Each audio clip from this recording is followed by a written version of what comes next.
Assalamualaikum warahmatullahi wabarakatuh. Waalaikumsalam warahmatullahi wabarakatuh. Apa kabar ibu-ibu hari ini?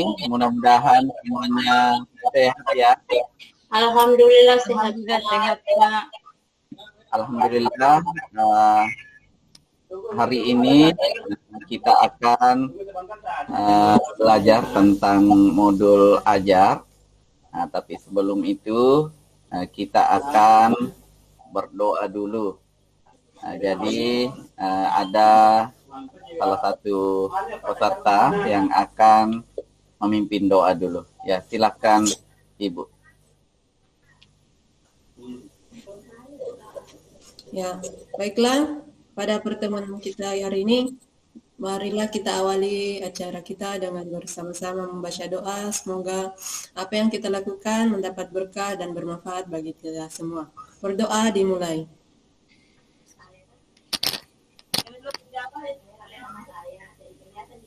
Doa selesai. Ya, terima kasih kepada Ibu Nur Hayati yang telah memimpin doanya. Mudah-mudahan hari ini atau kegiatan kita hari ini membawa manfaat bagi kita sendiri. Baiklah ibu-ibu, kita akan memulai kegiatan hari ini. Jadi izinkanlah saya untuk menampilkan PowerPoint-nya. Coba buka aplikasi Zoom dulu. Kelihatan kamu, Ibu? Ya. Iya, kelihatan. Kalau begini, presentasi saya kelihatan. Kelihatan. Tapi kita semua ada yang Bagaimana Ibu?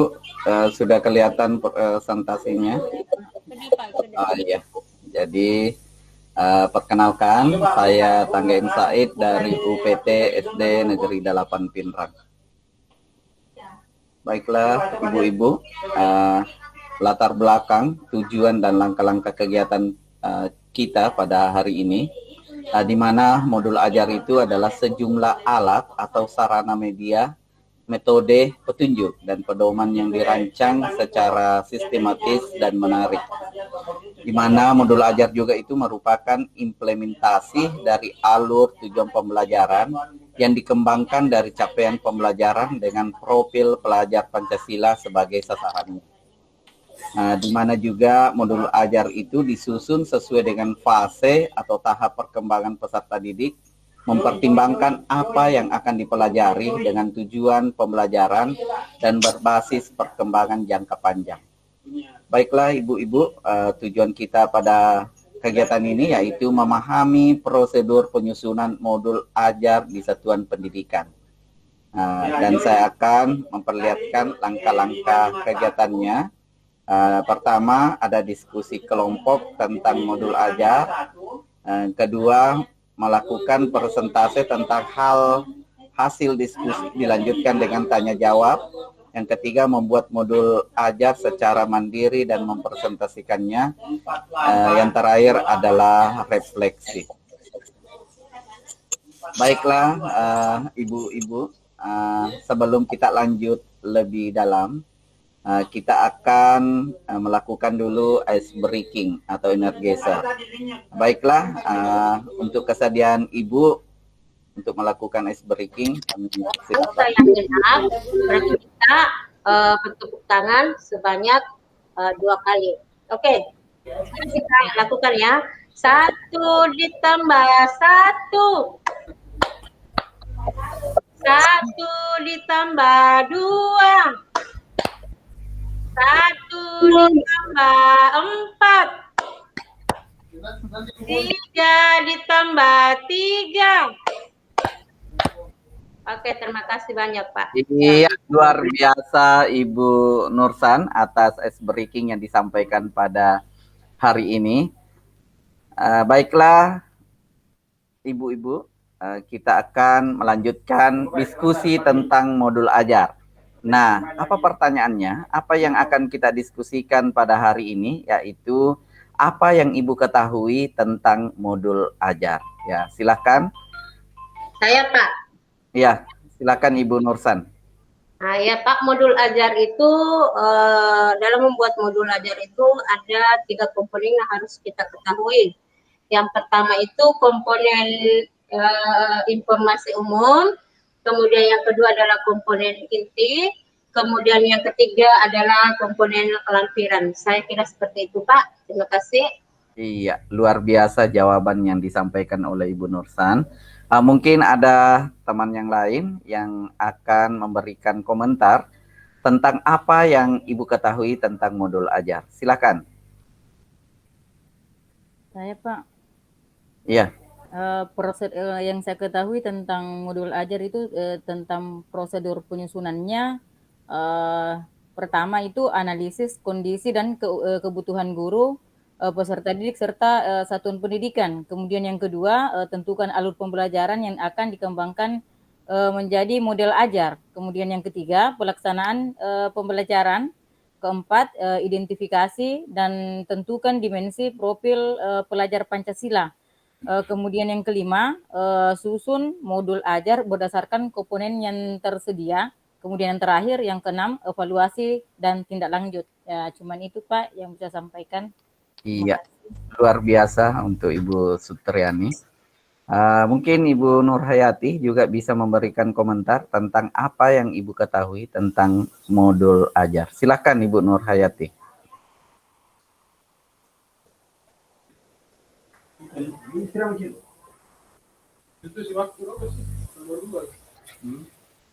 Silakan Ibu Nurhayati.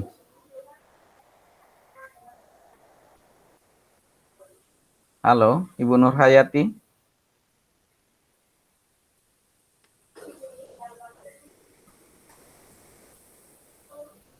Halo, Ibu Nurhayati.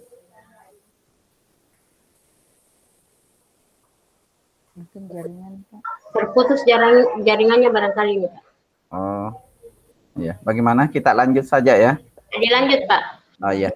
Jadi baiklah Ibu, saya akan simpulkan apa yang telah didiskusikan, di mana modul ajar itu memiliki 3 komponen. Yang pertama itu ada komponen informasi umum, di mana diantaranya ada identitas modul, kompetensi awal, profil pelajar Pancasila, sarana dan prasarana, target peserta didik, dan ada modul pembelajaran.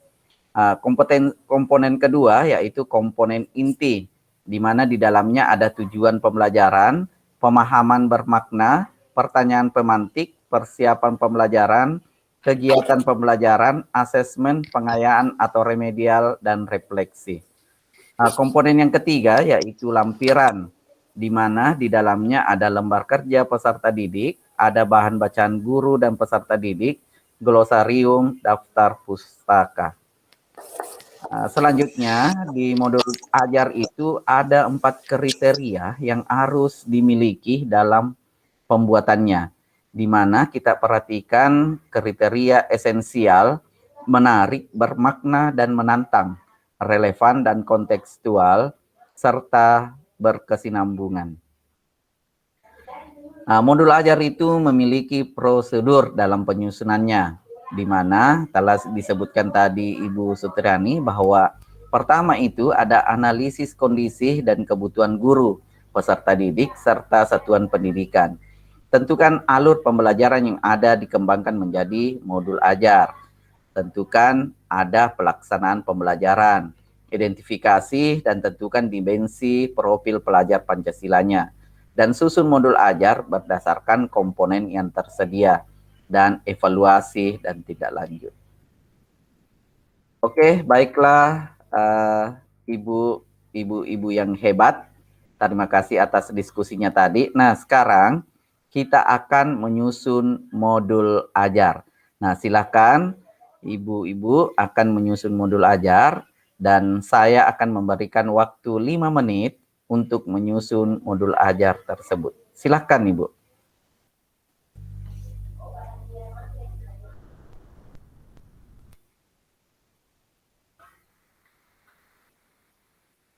Iya, baiklah Ibu. Dengan menyusun modul ajar ini, ada yang sudah selesai? Ada Pak, saya. Iya, mungkin Ibu Nursan bisa mempresentasikan bagaimana menyusun modul ajar tersebut. Silakan, Ibu Nursan. Ya Pak, terima kasih banyak Pak. Izinkan saya menayangkan atau menampilkan hasil dari pembuatan modul atau penyusunan modul ajar ini.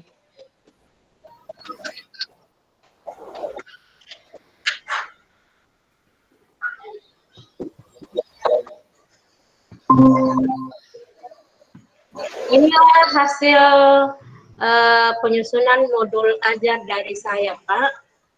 Di sini ada yang pertama itu, informasi utama itu identitas modul. Yang pertama dia identitas modul. Di sini ada penyusun, satuan pendidikan, kemudian kelas. Ini adalah jenjang SD fase B.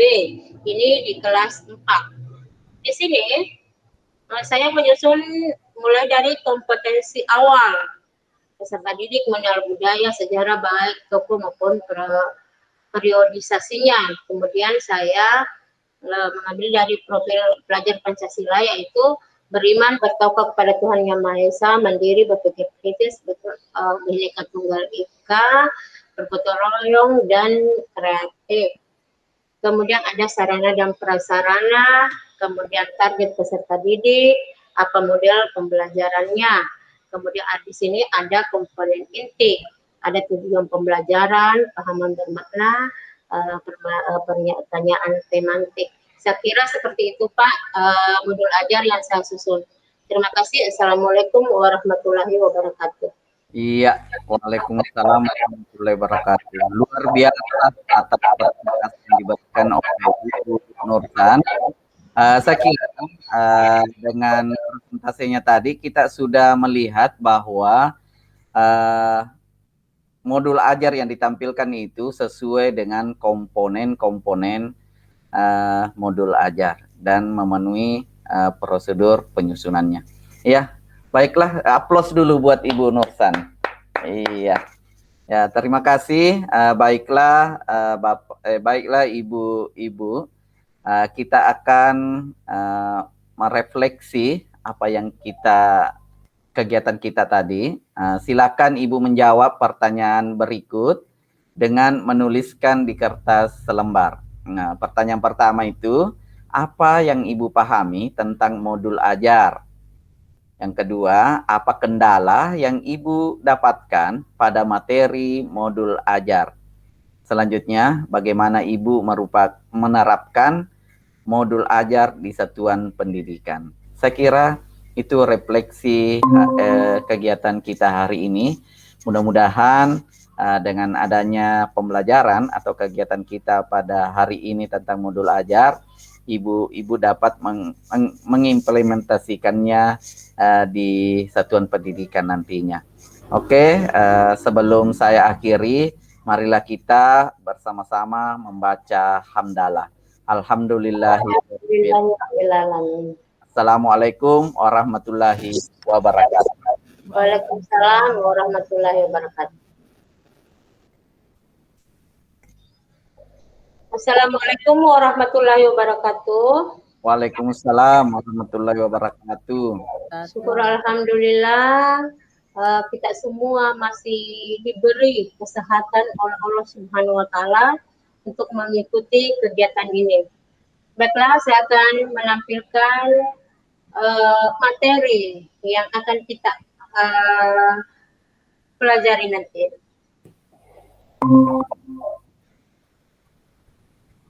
Di sini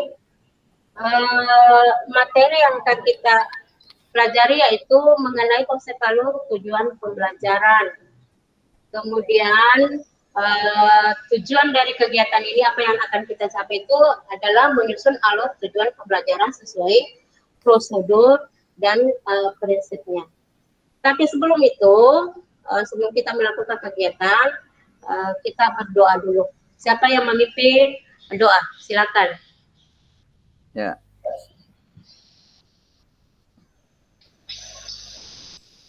Ibu Sutriani mungkin?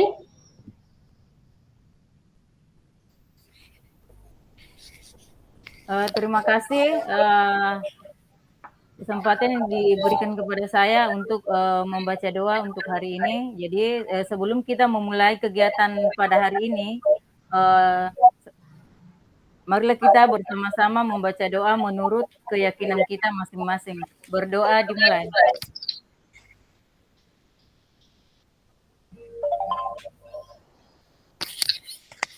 Selesai. Terima kasih untuk Ibu Sutriani telah memimpin doa. Selanjutnya, sebelum kita memulai kegiatan kita ini, barangkali kita icebreaking dulu agar nantinya kita tetap sehat, tetap semangat dalam mengikuti kegiatan ini. Yang mau memimpin icebreaking silakan Pak Tangge. Ya, baiklah Ibu. Terima kasih atas kesempatan yang diberikan untuk memimpin icebreaking pada hari ini. Jadi kalau saya bilang berarti menyebutnya luar biasa. Saya bilang mantap, dan S adalah sukses bersama. Oke? Oke. Ya. L Lanjutkan. biasa. Mantap. Mantap. Semangat bersama. Bersama. Iya. Terima kasih Pak Tangge. Terima kasih, mantap Pak Tangge ya. Oke, kita lanjutkan kembali. Sebelum kita melakukan kegiatan ini, kita harus sepakat dulu dalam kesepakatan selama kegiatan pelatihan ini ya. Yang pertama, kita harus menghargai sesama peserta dan fasilitator. Kemudian saat yang berbicara, semua mendengarkan. Kemudian harus tepat waktu, kemudian berpartisipasi aktif, dan fokus pada sesi belajar. Oke, bagaimana? Sepakat? Sepakat. Ya, terima kasih. Dalam menyusun tujuan alur pembelajaran ini, sebelum kita menyusunnya, terlebih dulu itu kita harus tahu apa sih itu alur pembelajaran. Ada yang bisa jelaskan ini? Siapa yang bisa jelaskan? Ya, Ya. saya Ibu. Ya, silakan Ibu. Ya, terima kasih Ibu. Yang saya ketahui tentang alur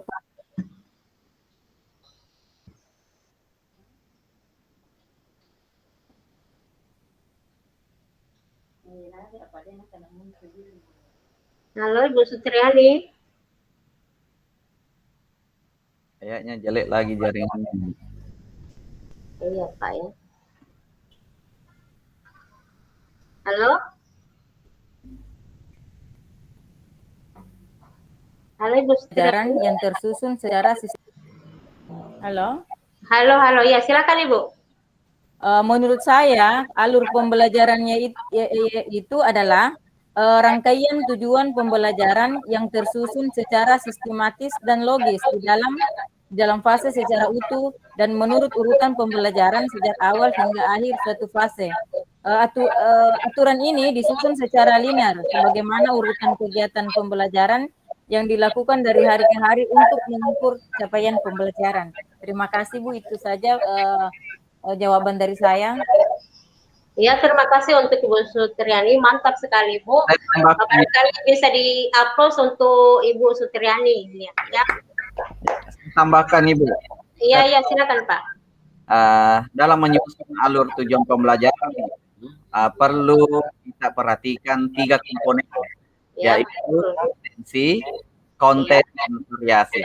Kira seperti itu. Oh iya, terima kasih banyak ini Pak Tangge, jawabannya Pak Tangge itu mantap sekali ya. Jadi di sini saya akan simpulkan bahwa alur pembelajaran itu seperti apa yang disampaikan oleh Ibu Sutriani tadi, bahwa alur pembelajaran itu adalah rangkaian tujuan pembelajaran yang tersusun secara sistematis dan logis di dalam fase secara utuh dan menurut urutan pembelajaran secara awal hingga akhir suatu fase. Kemudian yang disampaikan tadi Pak Tangge itu bahwa alur tujuan pembelajaran itu ada 3 ya komponen, yaitu yang pertama ada kompetensi, kemudian ada kontennya, kemudian ada variasi. Saya kira seperti itu ya prosedur penyusunan alur tujuan pembelajaran. Untuk kegiatan selanjutnya, ini adalah tugas mandiri. Silakan Bapak Ibu setelah mengetahui bagaimana menyusun alur tujuan pembelajaran itu, silakan Bapak dan Ibu membuat alur tujuan pembelajaran. Silakan Ibu, waktu saya kasih 5 menit. Silakan Ibu, Ibu Bapak.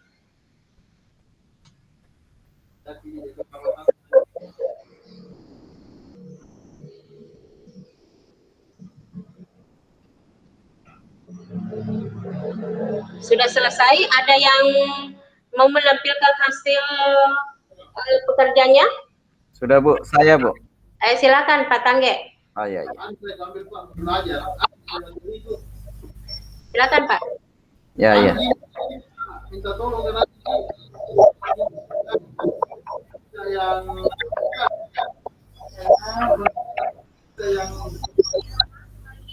Sudah kelihatan Ibu? Sudah Pak, sudah.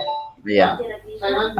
Alur tujuan pembelajaran, saya angkat mata pelajaran IPAS, Ilmu Pengetahuan Alam dan Sosial, fase B, di mana kita berada di kelas 3 dan 4. Capaian pembelajaran yang saya angkat yaitu peserta didik menjelaskan proses perubahan bentuk energi dalam kehidupan sehari-hari. Contohnya energi kalor, listrik, bunyi, dan cahaya. Tujuan pembelajaran pertama yaitu peserta didik menyebutkan kembali macam-macam bentuk energi dalam kehidupan sehari-hari dengan menggunakan kata-kata sendiri. Tujuan pembelajaran kedua yaitu peserta didik menjelaskan macam-macam bentuk energi dalam kehidupan sehari-hari dengan menggunakan kata-kata sendiri.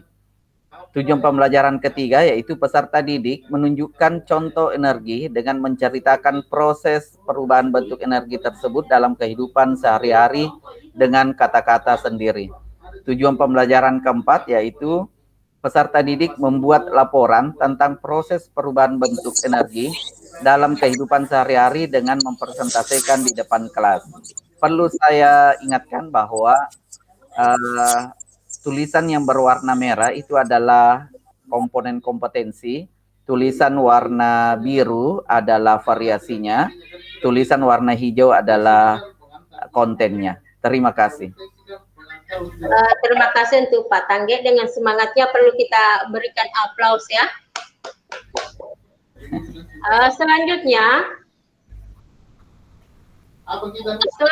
kegiatan kita ini adalah merefleksi dari kegiatan kita tadi.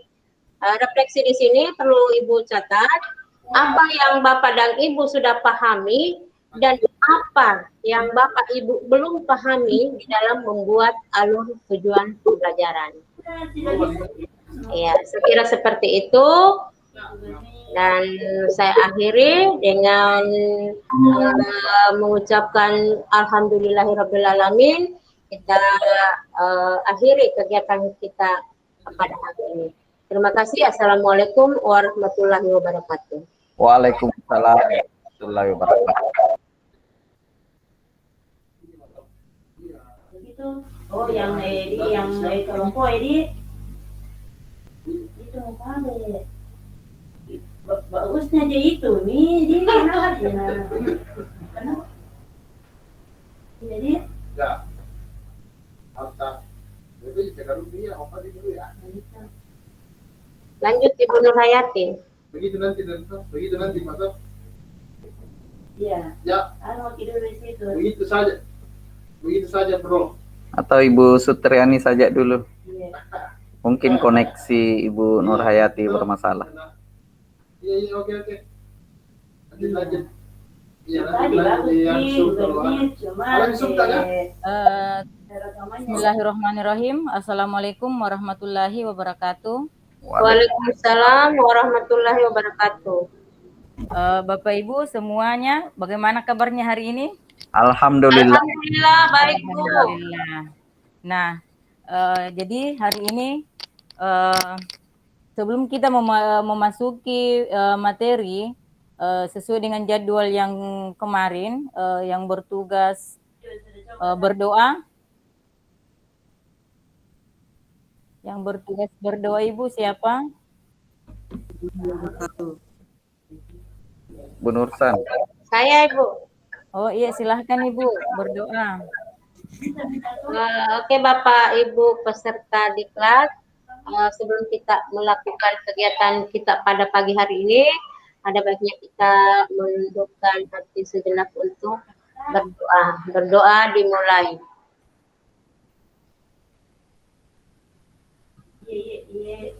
Selesai. Terima kasih Bu. Ya, terima kasih Bu Nursan. Selanjutnya, sebelum kita memasuki materi, ice breaking dulu untuk supaya kita lebih bersemangat lagi mengikuti materi ini.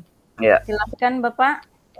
Ya, terima kasih Ibu atas kesempatan yang diberikan lagi untuk ice breaking-nya. Jadi ice breaking-nya ini lain daripada yang lain.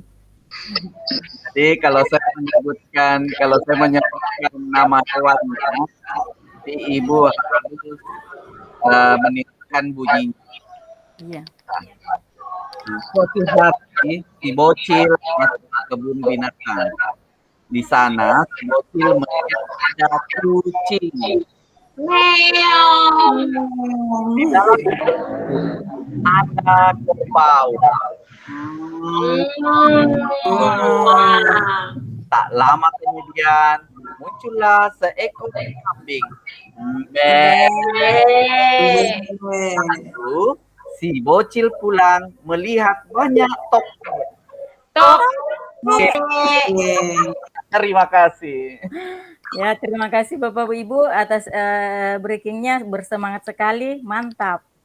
Nah, jadi tujuan saya memberikan materi ini untuk mengangkat yaitu asesmen formatif dan jenis-jenis formatif. Jadi tujuan saya itu agar mampu memahami apa itu asesmen formatif dan jenis-jenis formatif nantinya Bapak Ibu terapkan di sekolah masing-masing.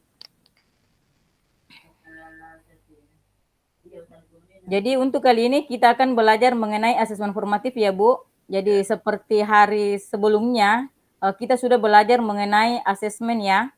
Jadi siapa yang masih ingat apa itu asesmen? Silahkan Bapak Ibu, ada yang tahu? Saya Bu.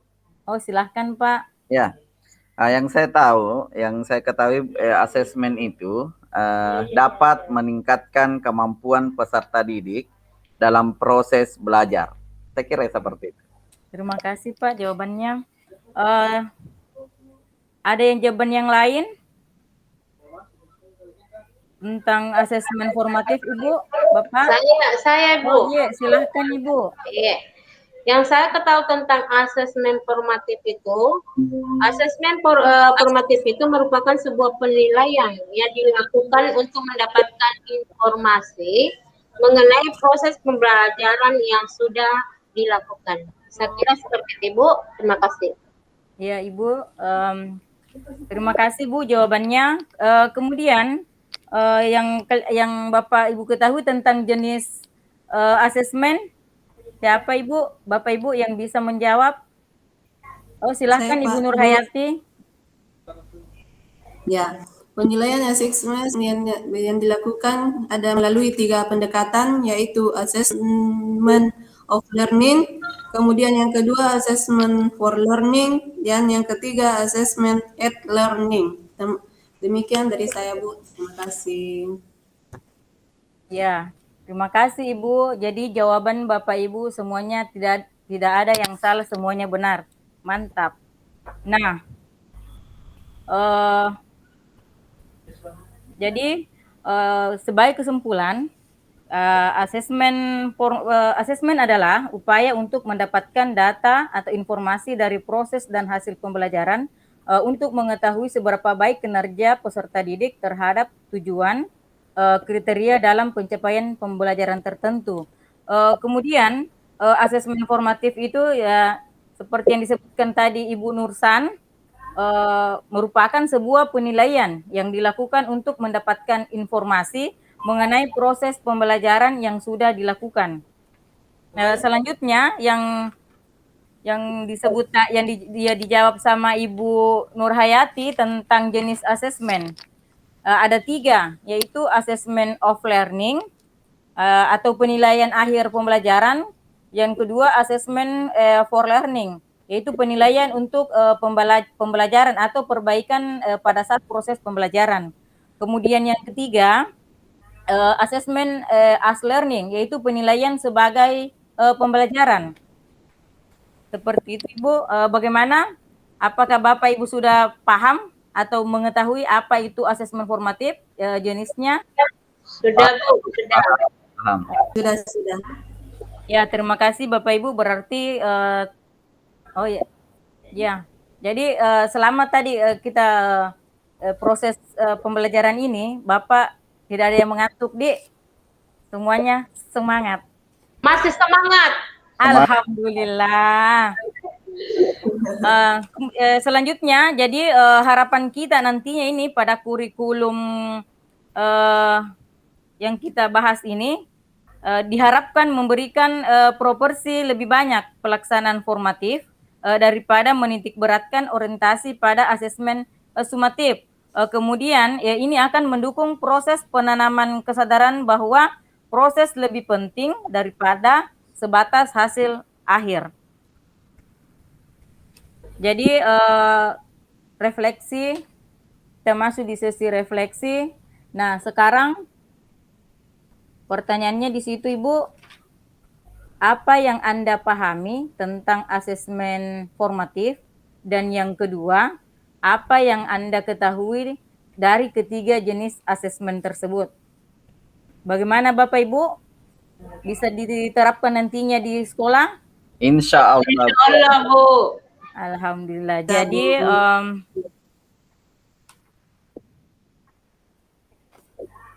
Jadi terima kasih apa yang saya berikan hari ini atau sampaikan pada hari ini semoga dapat bermanfaat untuk kita semua. Dan saya akhiri dengan ucapan alhamdulillahirabbil alamin. Assalamualaikum warahmatullahi wabarakatuh. Alhamdulillahirabbil alamin. Waalaikumsalam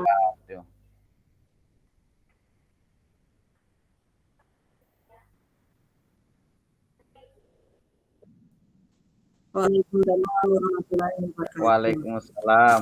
Warahmatullahi Baiklah teman wabarakatuh. Bapak dan Ibu sekalian, sekarang giliran saya.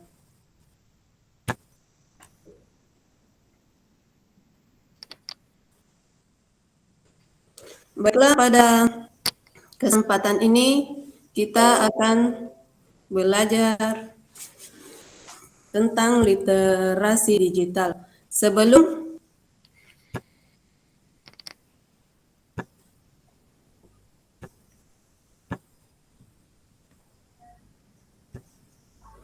Sebelum kita memulai pembelajaran kita, baiklah kepada Bapak atau Ibu yang bisa memimpin doa terlebih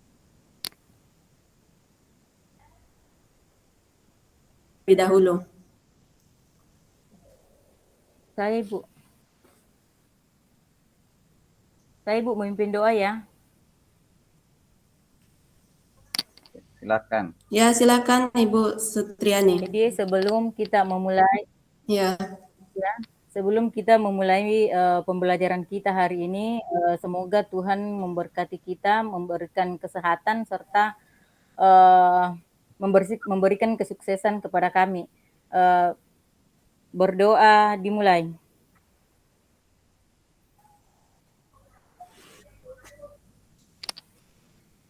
Selesai. Terima kasih, Bu.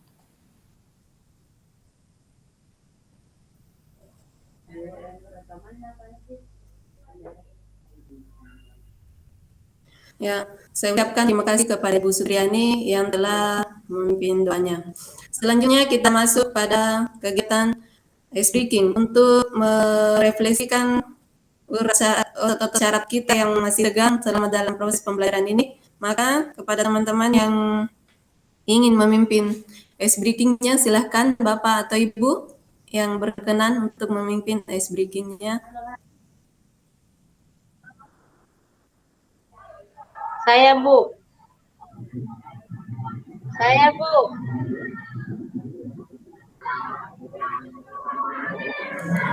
Saya, Bu. Bapak Ibu? Silakan Bu, silakan.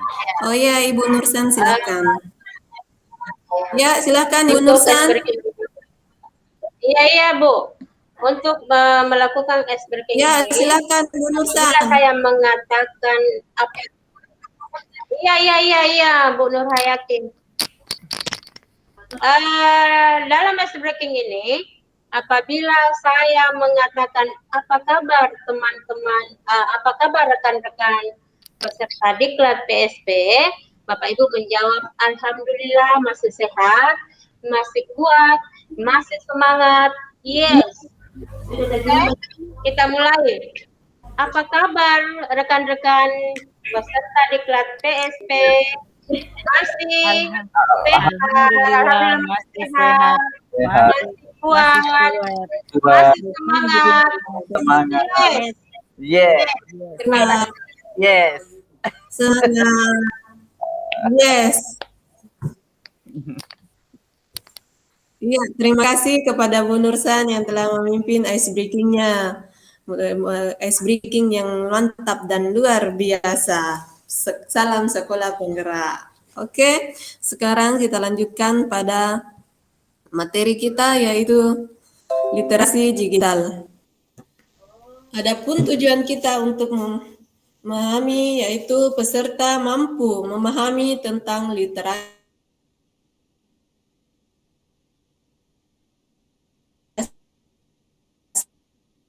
digital.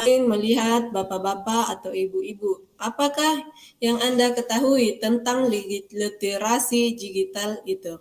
Yang apa saja yang Anda mungkin ketahui tentang itu? Silahkan Bapak atau Ibu Saya, yang Ibu. pertama. Oh Saya, ya, Ibu. Sutriani yang pertama silahkan. Ya, terima kasih Bu.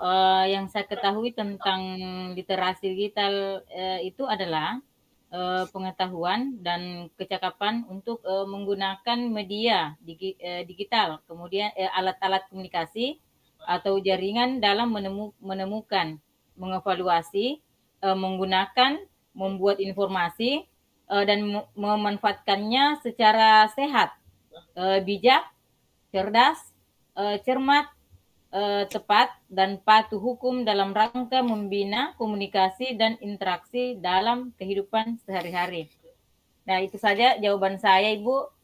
Terima kasih. Oh ya, terima kasih kepada Ibu Sutriani. Yang menurut Ibu Sutriani itu adalah pengertian daripada literasi digital. Selanjutnya kepada Bapak atau Ibu yang lain, siapa tahu masih ada yang menambahkan pemahaman Anda tentang literasi digital. Saya, Bu. Oh ya, Saya, Ibu Nursan, silakan. Berbicara mengenai literasi digital itu berarti ini ada hubungannya dengan teknologi ya. Sedangkan teknologi itu adalah salah satu unsur pokok dalam pembangunan yang terencana. Tanpa adanya perkembangan teknologi ini, maka perubahan zaman tidak akan secepat dan secanggih seperti sekarang. Sekira seperti itu, Bu. Terima kasih. Oh ya, jadi menurut Bu Nursan itu literasi digital itu merupakan suatu teknologi yang membutuhkan suatu perkembangan. Ya, terima kasih jawabannya cukup bagus. Selanjutnya kepada teman yang lain yang masih ingin menambahkan pendapatnya tentang literasi digital. Ya, dalam literasi digital itu ada beberapa komponen dalam perangkat TIK, teknologi informasi komunikasi. Di antaranya ada hardware, software, dan briefware. Saya kira seperti itu. Oh iya, makasih petani atas pemahamannya tentang literasi. Jadi apa yang telah Ibu Bapak-Bapak sampaikan tadi dapat kita simpulkan bahwa literasi digital adalah pengetahuan dan kecakapan untuk menggunakan media digital, alat-alat komunikasi atau jaringan dalam menemukan, mengevaluasi, menggunakan, membuat informasi, dan memanfaatkannya secara sehat, bijak, cerdas, cermat, tepat, dan patuh hukum dalam rangka membina komunikasi dan interaksi dalam kehidupan sehari-hari. Selanjutnya, tentang perkembangan teknologi, di mana teknologi adalah salah satu unsur pokok dalam pembangunan yang terencana. Tanpa adanya perkembangan teknologi, maka perubahan zaman tidak akan secepat dan secanggih seperti sekarang. Adapun kecanggihan teknologi informasi yang kita nikmati saat ini merupakan buah hasil yang dimulai dari proses yang panjang, bahkan puluhan atau bahkan ratusan tahun ke belakang. Dan yang terakhir yaitu komponen perangkat yang terdapat pada teknologi informasi dan komunikasi. Yang pertama adalah hardware, yang mana hardware adalah peralatan fisik komputer yang berguna untuk melakukan proses input, proses, dan output itu sendiri. Kemudian yang kedua adalah software. Software adalah sekumpulan instruksi atau program yang menginstruksikan komputer untuk melakukan tugas tertentu. Yang terakhir yaitu brainware, di mana brainware adalah perangkat intelektual yang mengoperasikan dan juga mengeksplorasi kemampuan dari perangkat keras, hardware maupun perangkat lunak, yaitu software. Ya, sampai di sini apa yang dapat kita simpulkan. Mudah-mudahan apa yang kita lakukan dapat bermanfaat, dapat kita terapkan dalam kehidupan kita sehari-hari, dalam proses kita mengajar. Sebagai kegiatan tambahannya, silakan Bapak-bapak atau ibu-ibu mencobalah bagaimana kita menggunakan perangkat teknologi ini dalam kehidupan sehari-hari, seperti berupa belajar untuk mengunduh aplikasi-aplikasi, belajar menggunakan aplikasi yang semakin canggih ke depannya. Ya, terima kasih dan sekian dari saya. Mudah-mudahan apa yang saya sampaikan bermanfaat untuk kita semua. Dan saya akhiri dengan ucapan Assalamualaikum warahmatullahi wabarakatuh. Waalaikumsalam warahmatullahi wabarakatuh.